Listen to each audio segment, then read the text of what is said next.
Vamos a leer esta parte del capítulo 4 desde su inicio, los primeros 8 versículos, que dice así: Te encarezco delante de Dios y del Señor Jesucristo, que juzgará a los vivos y a los muertos en su manifestación y en su reino, que prediques la palabra, que instes a tiempo y fuera de tiempo, redarguye, reprende, exhorta con toda paciencia y doctrina.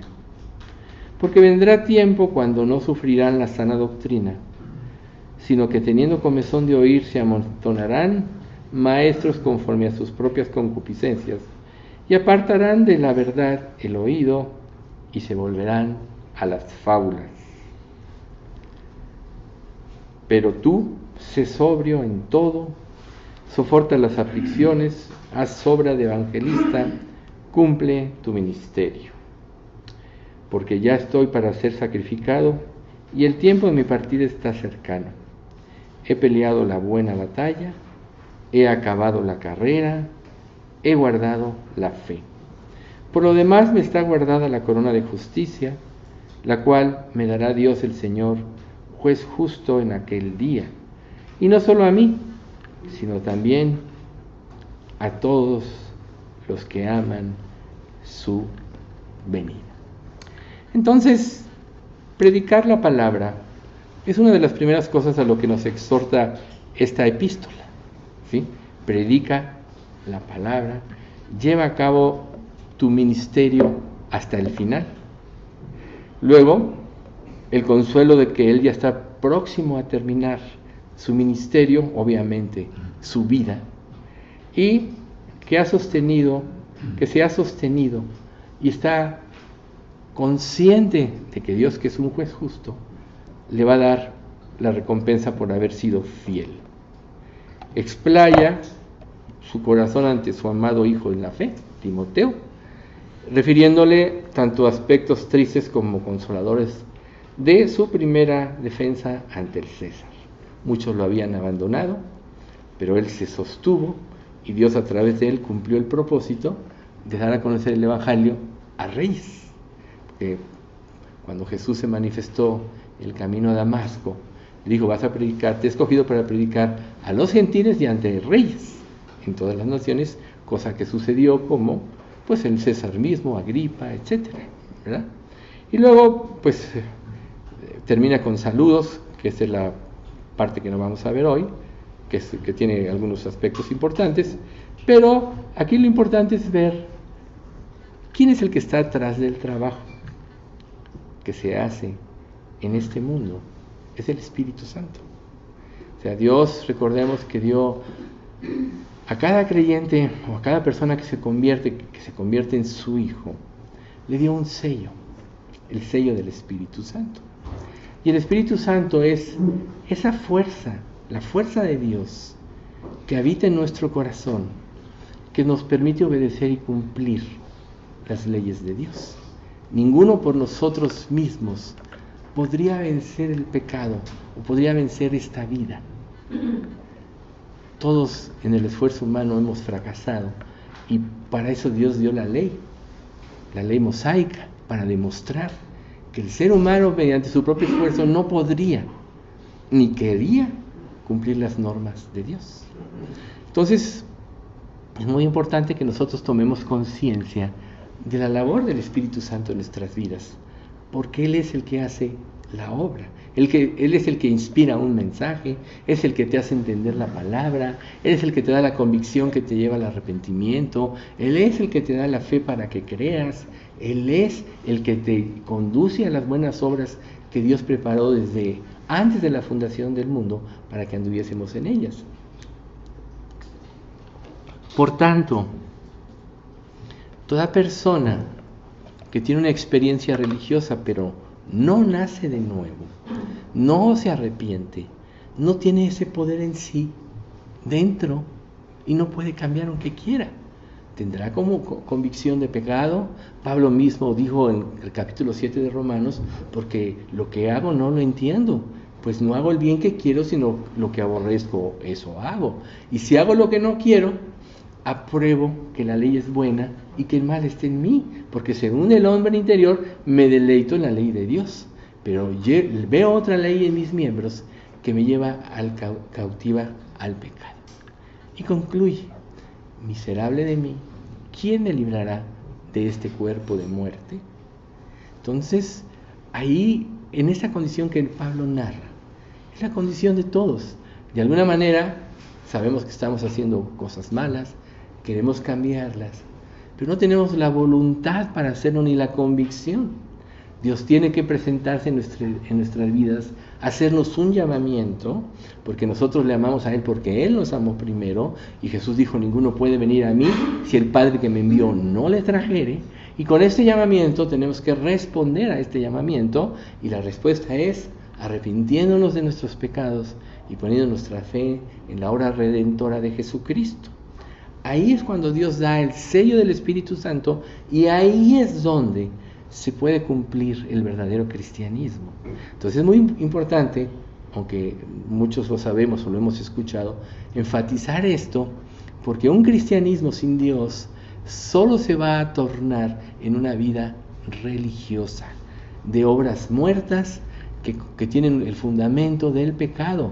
El árbol malo da frutos malos. No puede el árbol malo dar frutos buenos. En cambio, el árbol bueno, que es Jesucristo, da frutos buenos, y va a dar frutos buenos todo aquel que ponga ese fundamento en su vida. Por tanto, tenemos que tener esa conciencia que en nuestro cristianismo, si Dios no está presente en nuestro corazón a través de su Espíritu Santo, no lo vamos a poder cumplir, vamos a fracasar y terminaremos solo llevando una vida religiosa. Pero lo más triste es que al tener la confusión, nosotros no vamos a discernir la verdad entre el bien y el mal. Entonces, aquí en el libro de los Colosenses dice de la siguiente manera: no dejen que los condene ninguno de aquellos que insisten en una religiosa abnegación o en el culto de los ángeles, al afirmar que han tenido visiones sobre estas cosas. Su mente pecaminosa los ha llenado de arrogancia, y no están unidos a Cristo, la cabeza del cuerpo, pues Él mantiene todo el cuerpo unido con las articulaciones y los ligamentos, el cual va creciendo a medida que Dios lo nutre. Fíjense qué interesante. Ustedes han muerto con Cristo y Él los ha rescatado de los poderes espirituales de este mundo. Entonces, ¿por qué siguen cumpliendo las reglas del mundo? Tales como: no toques esto, no pruebes eso, no te acerques a aquello. Esas reglas son simples enseñanzas humanas acerca de cosas que se deterioran con el uso.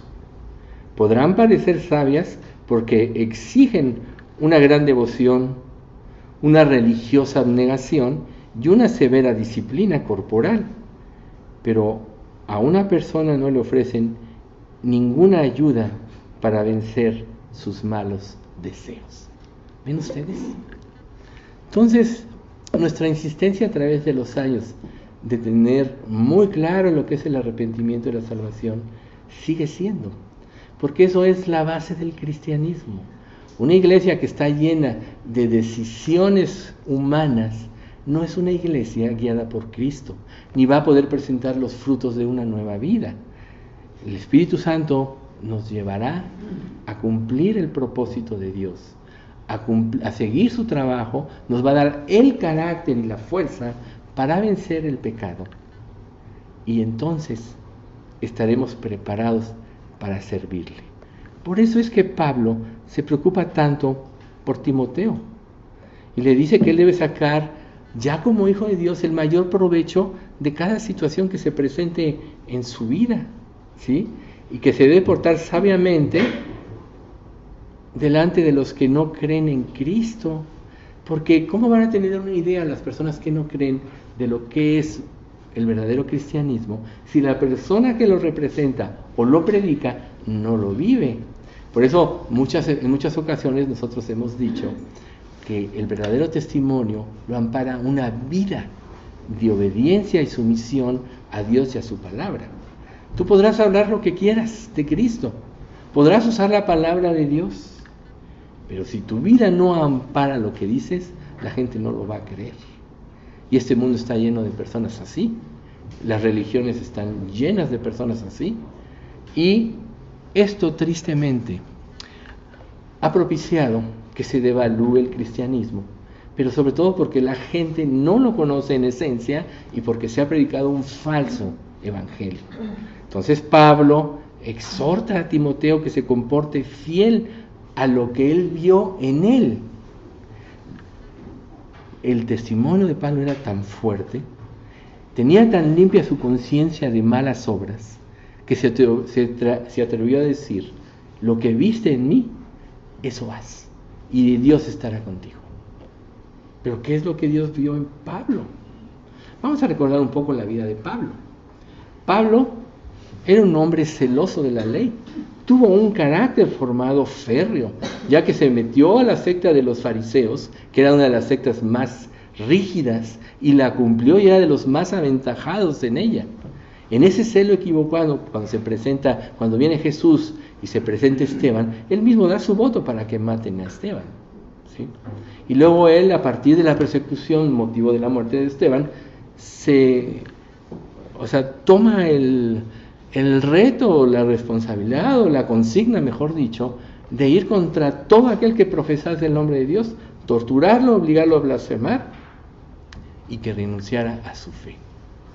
Tenía un celo equivocado, persiguió a la iglesia, pero Dios tuvo un llamamiento a él, que no tiene que ver con la persona de Pablo, sino con el llamamiento de Dios. Entonces se le presenta en el camino a Damasco y le dice: ¿por qué me persigues? Dura cosa te es dar coces contra el aguijón. ¿Y quién eres tú, Señor? Le dice Pablo: soy Jesús, a quien tú persigues. Entonces dice: ¿qué haré? Inmediatamente que se da cuenta de su error en esta visión celestial, dice: ¿qué haré? Pues ve a Damasco y ahí te dirá. Pero por la luz tan inmensa quedó ciego 3 días. Y en esos 3 días, pues él se la pasa orando, rectificando en que estuve mal. Seguramente la Biblia no nos narra. Lo que sí nos narra es que manda a un creyente, Ananías, a decirle: oye, Pablo está orando, ve, y ha visto que una persona llamada Ananías le pone las manos en los ojos y para que se le quite la ceguera, ¿no? Y llega Ananías, pero dice: Señor, este hombre, tú sabes, él ha perseguido a la iglesia. Le dice: ve, porque yo lo he escogido como un instrumento para anunciar mi nombre a los gentiles. Entonces, cuando Pablo ya, con su visión rectificada y la visión de Dios, empieza su nuevo ministerio, con el mismo celo, con la misma fuerza, el mismo carácter, se dedica a predicar el evangelio, a tal grado que desconcertó a todo el mundo al cual él le predicaba. Pues decían: ¿quién no es este el que perseguía a la iglesia? ¿Quién es este el que llevaba las cartas de los dignatarios de la iglesia para que los llevara presos a Jerusalén? Y que se quedaban admirados. Lógico, una de las cosas que aquí Pablo le dice a Timoteo es: te van a rechazar, van a ir en contra de ti. ¿Y quién va a ir en contra de alguien? Pues el que no está de acuerdo con lo que Dios dice, el que quiere solo consentir su pecado, oír palabras halagüeñas que justifiquen su pecado. Por eso son tan populares las iglesias falsas, porque le dicen a las personas lo que las personas quieren oír y las afirman en su rebeldía contra Dios. Pero el que es enfrentado correctamente, si no quiere cambiar, claro que no le gusta, y por eso viene la persecución. Por eso Pablo dice en la primera carta de Timoteo 3:12, pues todo aquel que quiera vivir piadosamente en Cristo Jesús padecerá persecución. Pero Pablo está preparando a su hijo, porque le está pasando a su hijo espiritual Timoteo, porque le está pasando la estafeta. Dice: yo ya me voy a ir, ahora te toca a ti llevar esta responsabilidad. Y si tú quieres tener un buen testimonio y cumplir, entonces tienes que seguir mi ejemplo. Y de este ejemplo precisamente es del que vamos a hablar a alguien. Pero algo muy importante es que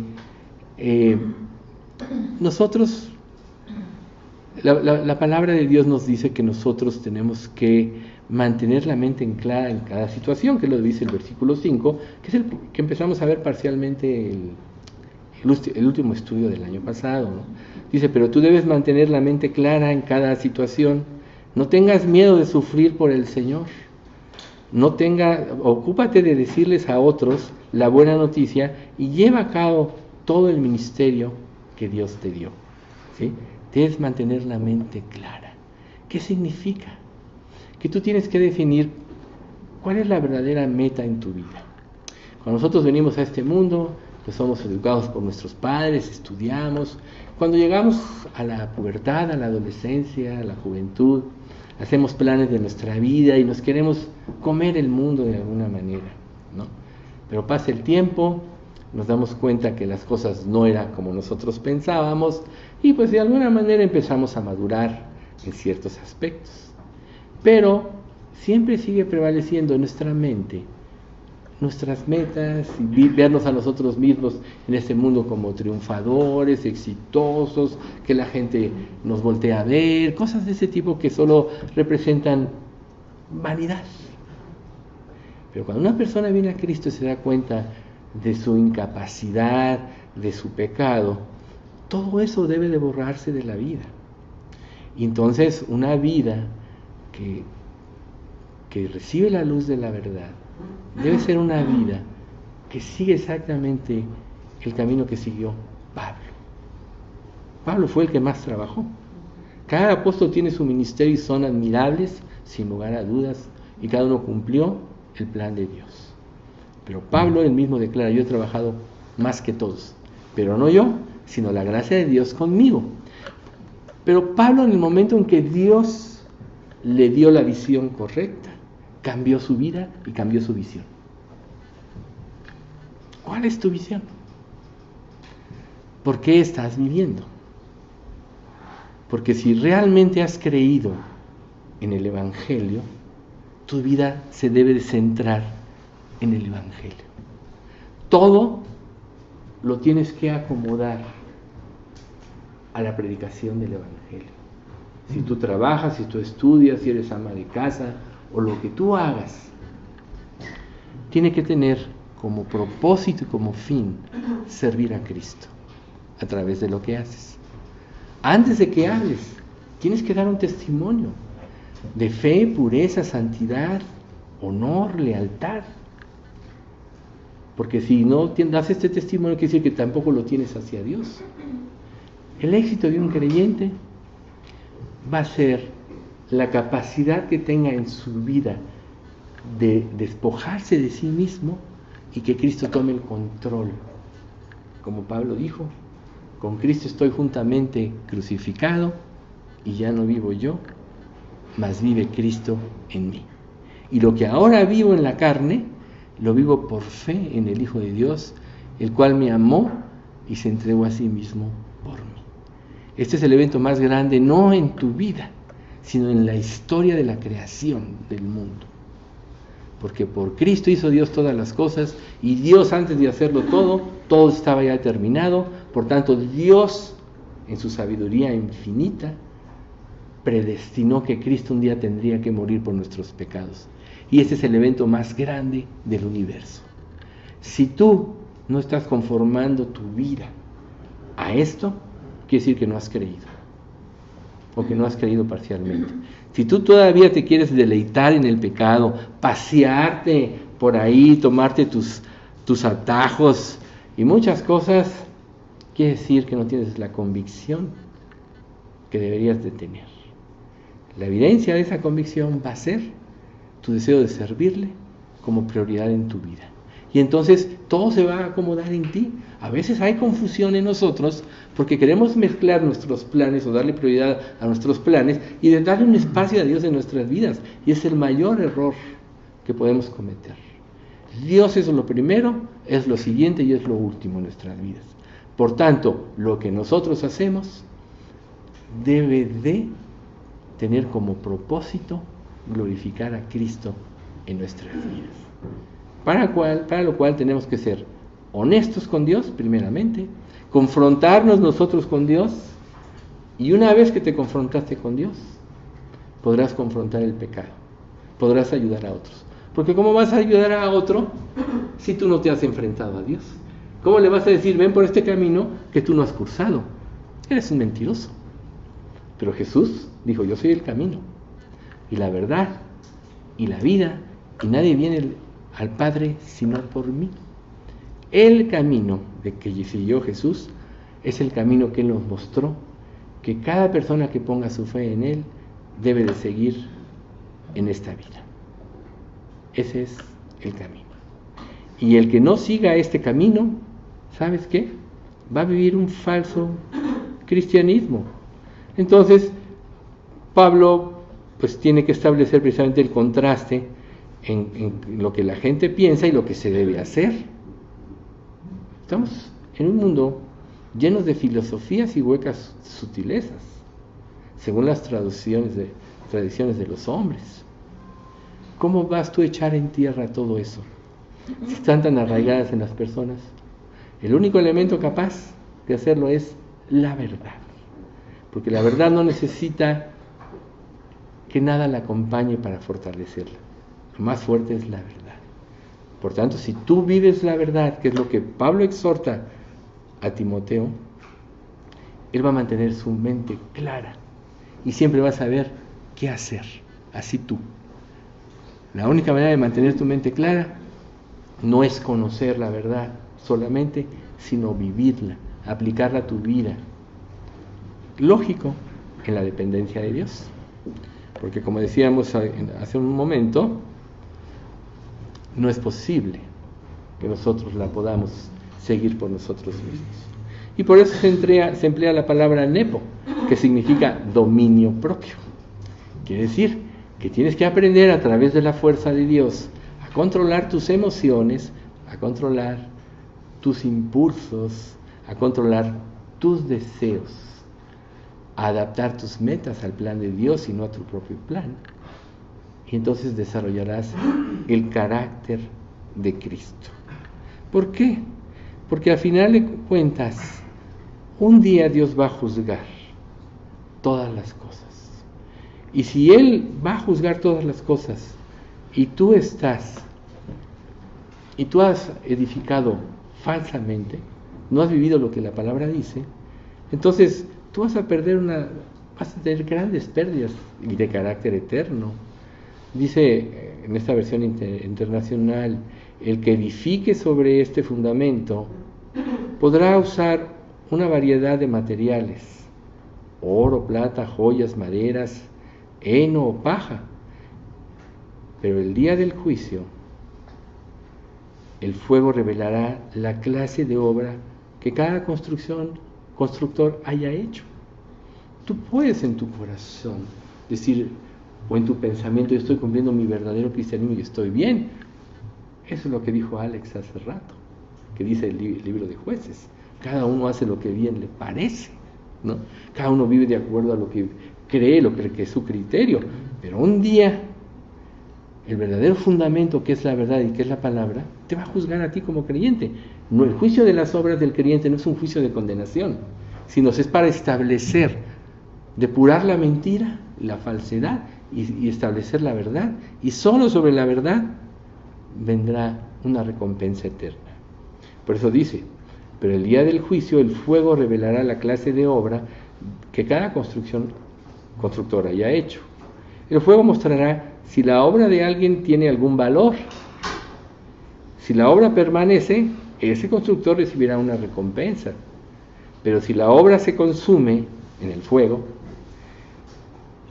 el constructor sufrirá una gran pérdida. ¿El constructor se salvará? Es un creyente que es salvo, ¿verdad? Pero como quien apenas escapa atravesando un muro de llamas. ¿Ve? Entonces, cada persona tiene que decidir qué tan grande es mi fe. No es con palabras, sino qué tan grande es tu consagración y tu entrega a Dios, y poner y establecer las prioridades que debes de poner en tu vida. Cristo es lo más importante. Es el fundamento de la creación, es el fundamento de la vida, es el fundamento de la salvación, es el fundamento de las obras buenas, es quien nos hizo reyes y sacerdotes ante Dios y el Padre, es el que aboga ante Dios cuando el acusador, Satanás, llega y nos acusa por nuestras flaquezas o debilidades. Por eso Pablo dijo, por Él, de Él y para Él son todas las cosas. Y si tú haces un análisis de este versículo, por Él por medio de Él y para Él son todas las cosas. Así es como tiene que vivir cada creyente.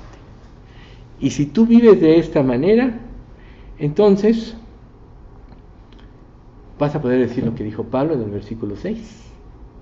En cuanto a mí, mi vida ya fue derramada como una ofrenda a Dios. Se acerca el tiempo de mi muerte.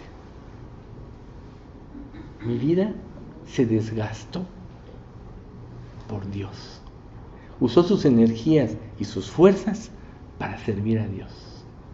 Hizo a un lado sus emociones y sus temores por presentar y sacar adelante o a flote el Evangelio. ¿Sí?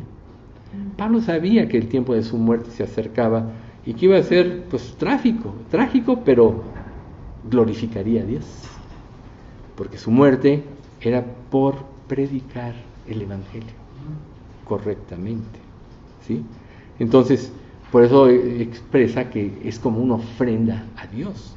Y no todos los creyentes vamos a morir necesariamente de esta manera, pero en realidad el creyente que puede presentar una ofrenda a Dios así es el creyente que renuncia a sus planes, a sus propósitos de vida egoístas, ¿no? A su autosatisfacción y que se niega a sí mismo en todo para ir en pos de la voluntad y los planes de Dios.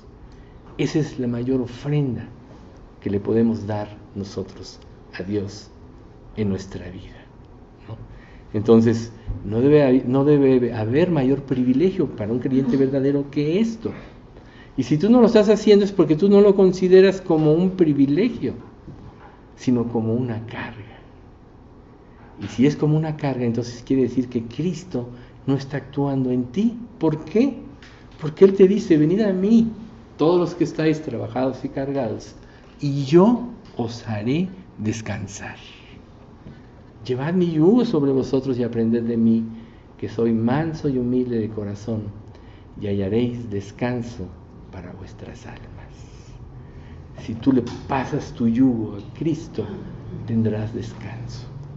Y entonces creerás en el propósito que Dios tiene para tu vida, el lugar a donde te lleve, el lugar a donde estés. Imagínate, qué triste fue la vida de Pablo, desde que se convirtió, persecuciones, 3 veces como náufrago en el mar, azotado varias veces, rechazado por su propia nación. Quizá sus cuates fariseos después lo persiguieron y no lo querían ni ver, lo querían matar, lo tienen que salvar los romanos y porque no querían hacerle justicia tienen que apelar al César, se tiene que ir a César como reo, y ahí tenía que predicar el Evangelio en una cárcel, luego en una casa pero con un soldado como preso. Ese es el precio que tuvo que pagar.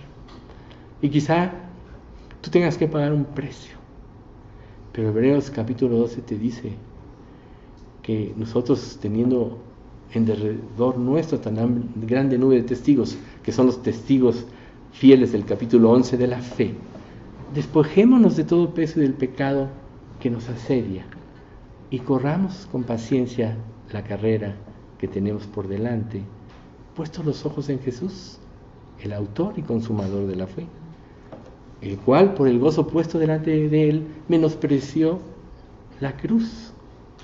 O sea, a Jesús mismo, a Dios, no le importó pagar la muerte o el juicio del pecado de cada persona, con tal de hacer la voluntad de Dios y el rescate que iba a hacer de toda la humanidad. Y luego dice, porque aún no habéis resistido hasta la sangre combatiendo contra el pecado. Entonces no te veas a ti mismo, porque si te ves a ti mismo vas a flaquear. Tienes que ver lo que hizo Jesús para que lo ames y que te des cuenta que en nada estás padeciendo como Jesús tuvo que padecer. Sin embargo, pagar el precio siempre tienes que morir a lo que tú eres, como te dice 2 Corintios 2:9. De hecho, esperábamos morir, pero como resultado dejamos de confiar en nosotros mismos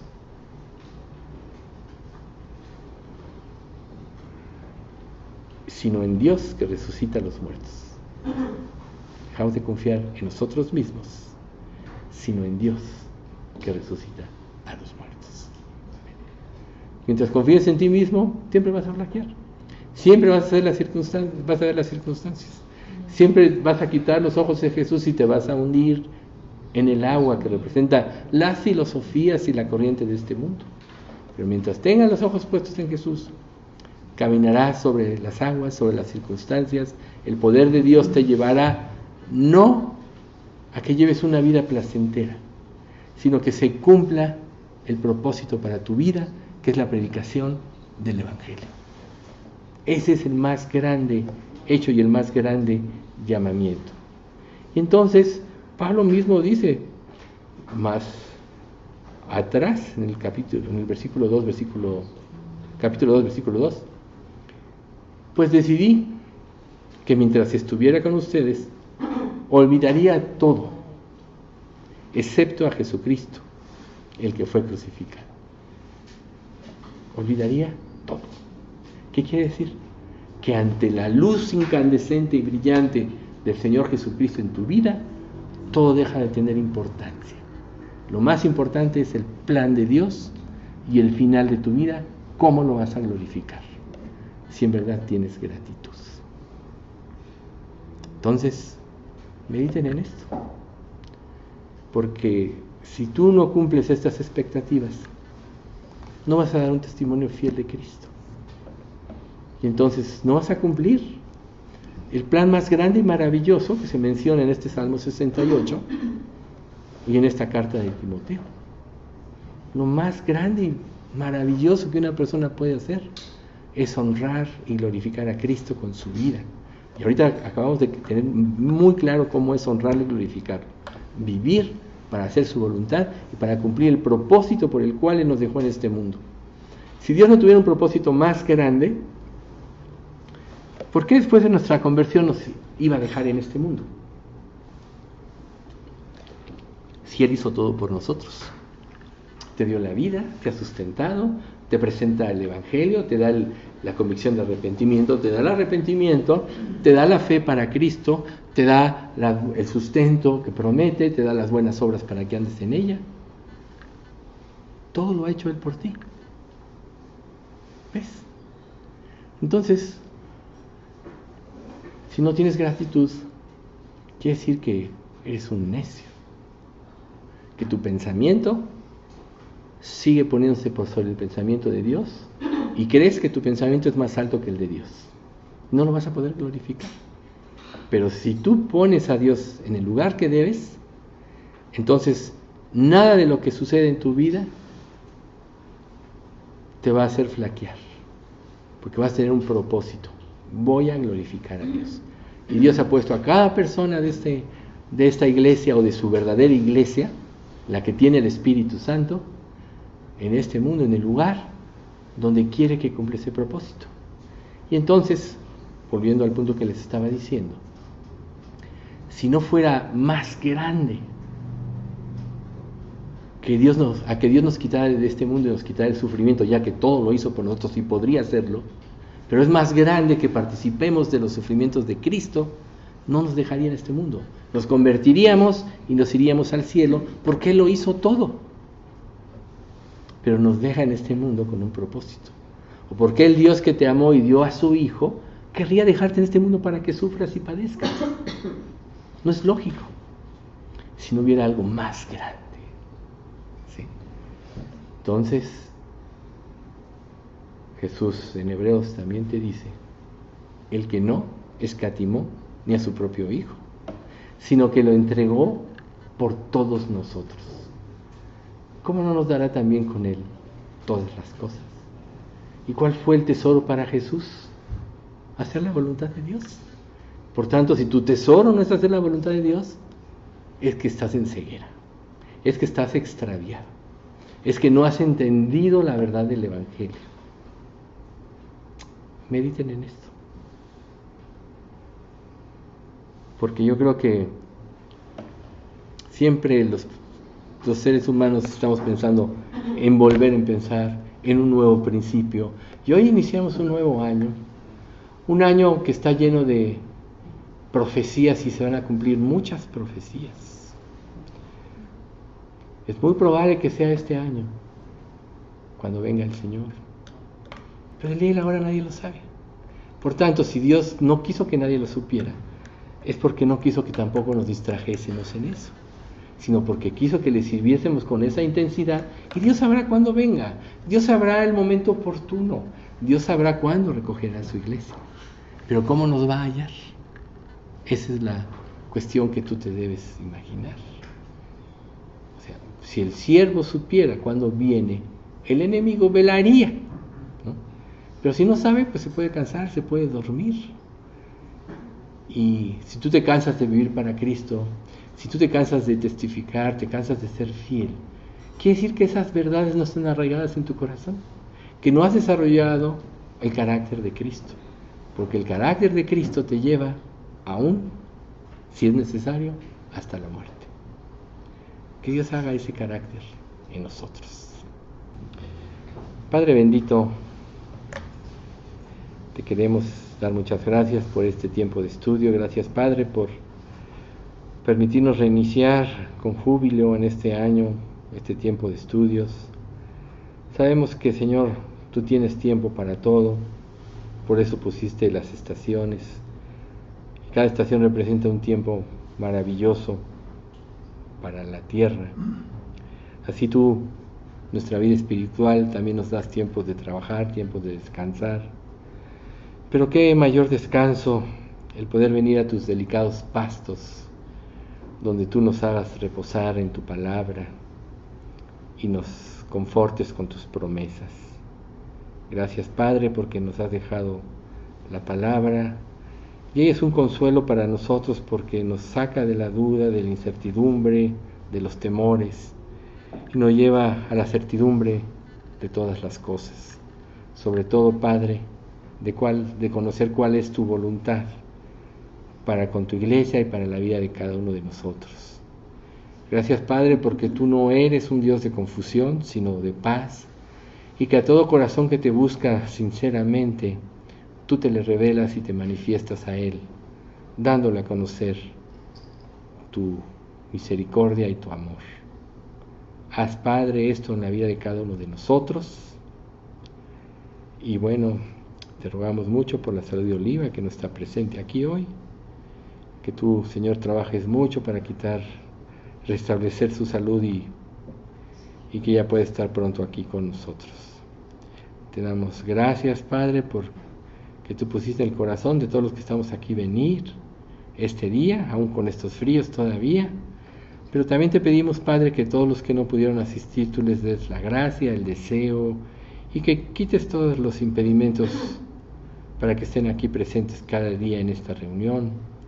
Sabemos, Padre, que tú eres Señor de cada día, de cada hora, que eres Señor de nuestras vidas. Pero pues el domingo es un día adecuado para reunirnos a alabar tu nombre, donde no se trabaja cuando menos la mayoría. Y Padre, pues gracias porque podemos reunirnos aquí, en este lugar. Bendícelo, bendice a la familia López de Nava, que han dispuesto este salón para este uso en estos tiempos. Y también bendice todo corazón que ha dispuesto dar su vida en tu servicio a ti, Señor. Gracias te damos y te pedimos que lleves a cada uno con bien a su hogar o vayas con él en lo que vaya a hacer en este fin de domingo. En nombre de Cristo Jesús. Amén.